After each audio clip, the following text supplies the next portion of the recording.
welcome back to For the Curious. I hope that you came curious and that you are inspired to remain so.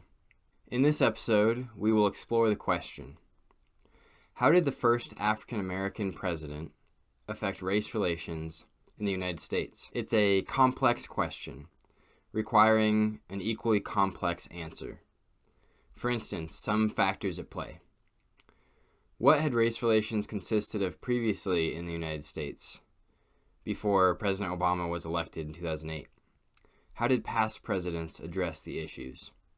How did we go from allowing ownership of black citizens as late as 1867, forcing them into sharecropping to survive after that, employing Jim Crow laws that limited their rights well into the 20th century, to finally having a black man elected as the 44th president? It is, of course, a long history, and in preparing for this podcast, I realized that a background analysis might be in order before looking at how Obama specifically himself affected race relations. Maybe Dan Carlin, or even Malcolm Gladwell, could tell such a wide sweeping and fully fleshed out history and not lose your attention. But for the sake of brevity and my own painful awareness of podcasting skills, and for the sake of maintaining my audience relational equity, I would like to look at highlights of U.S. race relations. Hopefully, these highlights can start some fruitful conversations and lay the groundwork for the next week's episode. So, let's jump in. I recently heard slavery called the original sin of the United States.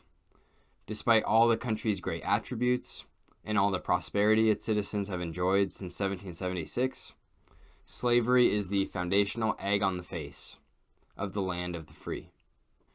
Our current summer of racial reckoning, like the long hot summers of the 60s, bears out the fact that slavery's echoes are still reverberating.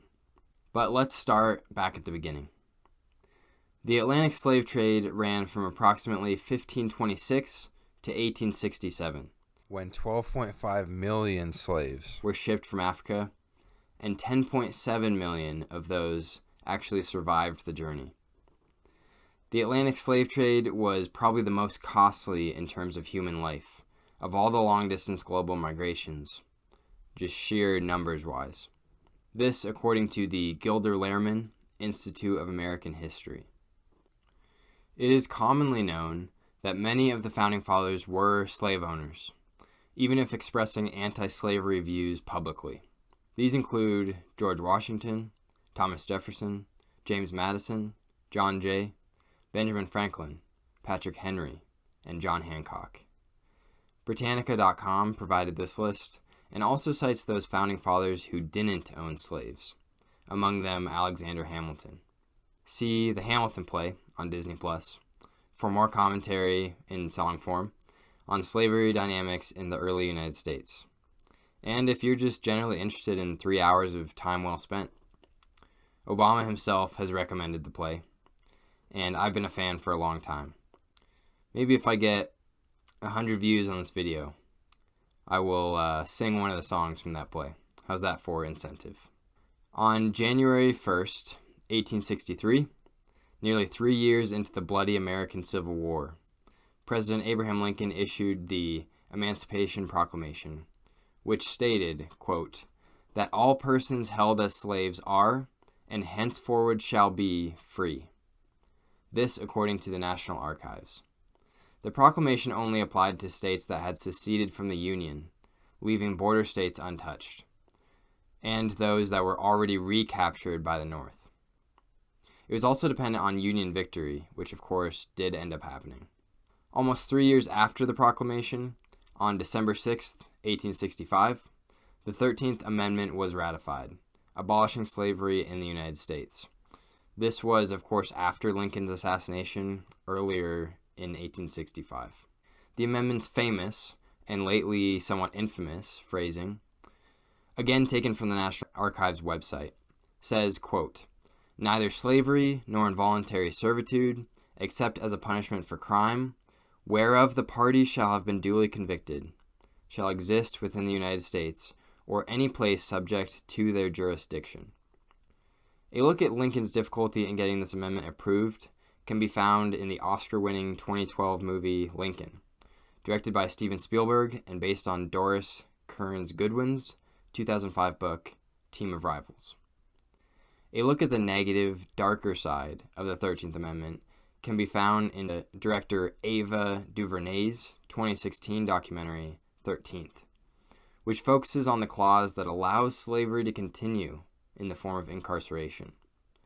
Black lives, and Latino lives for that matter, are disproportionately incarcerated in this country, with the disproportion rising ever since the Clinton administration.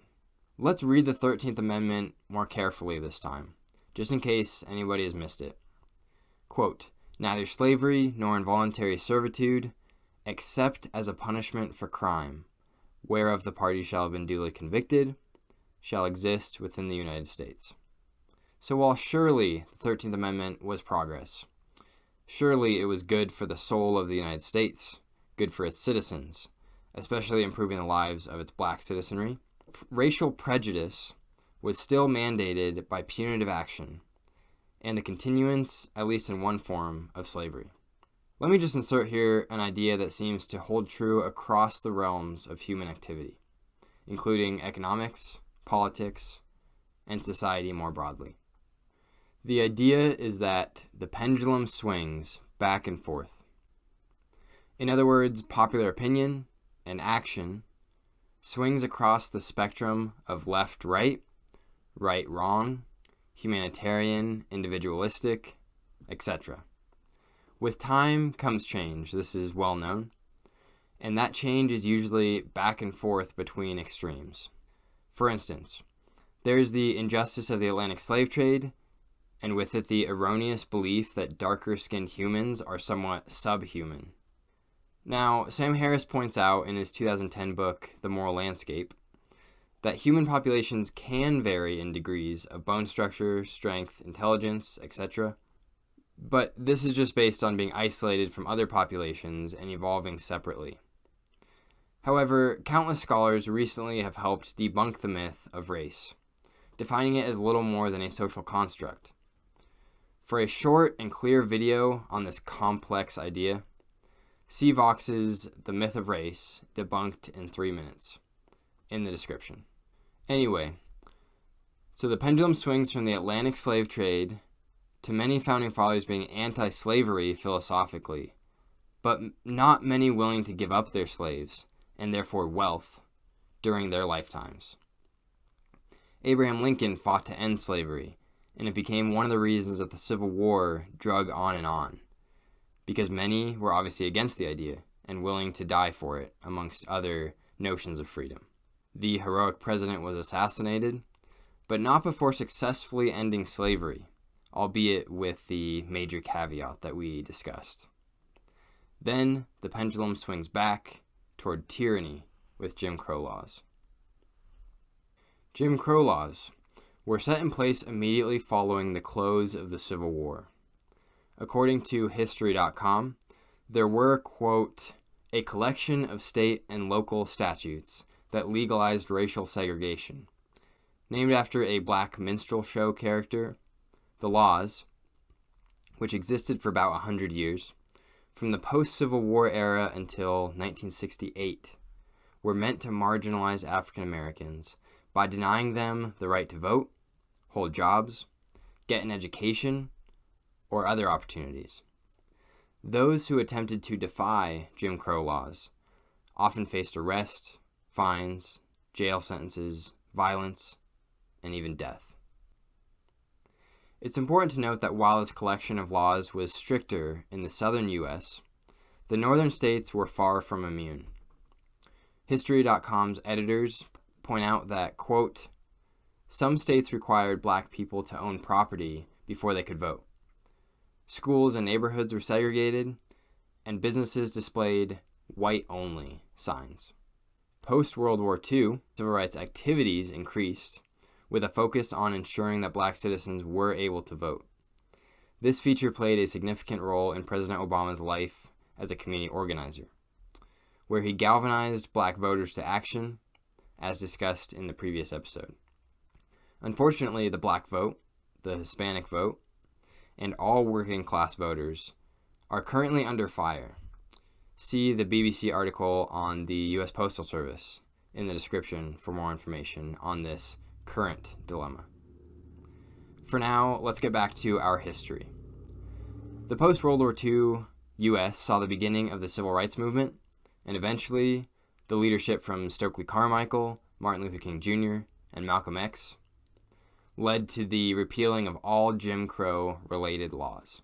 These repeals included President Harry Truman integrated the military in 1948, and 1954's Supreme Court decision in Brown v. Board of Education brought an end to codified educational segregation. In 1964, President Lyndon B. Johnson signed the Civil Rights Act, legally ending the segregation that came with Jim Crow laws. Finally, the Voting Rights Act of 1965 expanded minority voting, and the Fair Housing Act of 1968 ended legal discrimination in renting and home ownership. Notice that there are the prefixes legal or codified to these changes in law. This is considering that discrimination is something naturally found in the human brain and acted out or not by individuals. Thankfully, the legality of acting out such behavior toward minorities in the United States was abolished in the 1960s. But it is important to remember that this was recent history. At the risk of aging my parents, sorry Mom and Dad if you're listening to this, but both of them were around by the time of LBJ's Civil Rights Act. Hit both of the Civil Rights Acts, and just missed MLK's March on Washington in 1963. My grandparents remember vividly the split black and white sidewalks and black and white water fountains. The pendulum was still swinging widely, not 100 years ago. It is no wonder that we have some racial reckoning to do. With this foundation on the history of U.S. race relations up until the 1960s, next time we can pick back up with the presidents leading up to Barack Obama's terms in office and the groundwork that they laid leading up to his presidency, and then explore the presidency itself. Until then, I hope that you stay curious, and I will talk to you next time.